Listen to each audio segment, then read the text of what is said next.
Dalam melakukan budidaya kelapa sawit, kita harus mengetahui syarat tumbuh kelapa sawit. Syarat tumbuh dari kelapa sawit itu sendiri adalah iklim dan tanah. Berikut adalah proses dalam menjaga kandungan air pada tanah perkebunan kelapa sawit. Diperlukan pompa untuk menjaga kadar air dalam perkebunan karena tanah di perkebunan ini merupakan tanah gambut, di mana kandungan airnya sangat tinggi. Kelapa sawit sebaiknya tumbuh di tanah yang kandungan airnya stabil. A. Pembibitan. Pembibitan merupakan proses untuk menumbuhkan dan mengembangkan benih atau kecambah menjadi bibit yang siap untuk ditanam.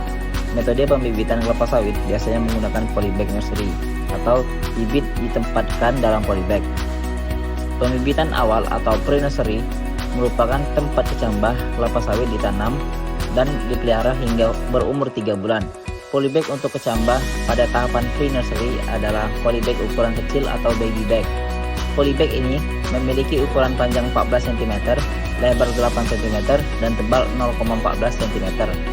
Media tanam yang digunakan untuk pembibitan pre-nursery berupa campuran tanah, topsoil, dan kompos dengan perbandingan 6:1. Setelah bibit berumur 2-3 bulan, bibit dipindahkan ke dalam polybag berukuran besar yang diatur dan ditata di areal pembibitan utama atau main nursery. Polybag yang digunakan dengan ukuran panjang 42 cm, lebar 33 cm, dan berdiameter 23 cm, dan tebal 0,15 cm. B. Persiapan lahan. Pembukaan lahan merupakan salah satu tahapan kegiatan dalam budidaya kelapa sawit yang sudah ditentukan jadwalnya berdasarkan tahapan pekerjaan yang akan dilakukan sesuai dengan jenis lahannya atau areal hutan, areal alang-alang, areal gambut. Supaya areal tersebut dapat ditanami kelapa sawit, maka areal tersebut harus bersih dari vegetasi atau semak belukar yang akan mengganggu pertumbuhan dan perkembangan tanaman pokok. Pembukaan lahan dilakukan dengan cara membuka jalan rintisan untuk pengukuran, membuat petak-petak hektaran atau blok, menebang pohon berdiameter lebih dari 3 inci menggunakan chainsaw. C. Pemindahan bibit. Setelah bibit dalam polybag besar sudah memasuki usia 10-12 bulan, maka bibit tersebut siap untuk dipindahkan ke lahan.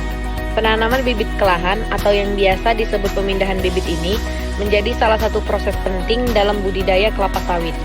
Sebelum memindahkan bibit ke lahan yang sebenarnya, berikut ini adalah beberapa hal yang perlu diperhatikan. Antara lain, persiapan bibit, pengangkutan bibit ke lapangan, pengajiran, dan yang terakhir, waktu tanam kelapa sawit.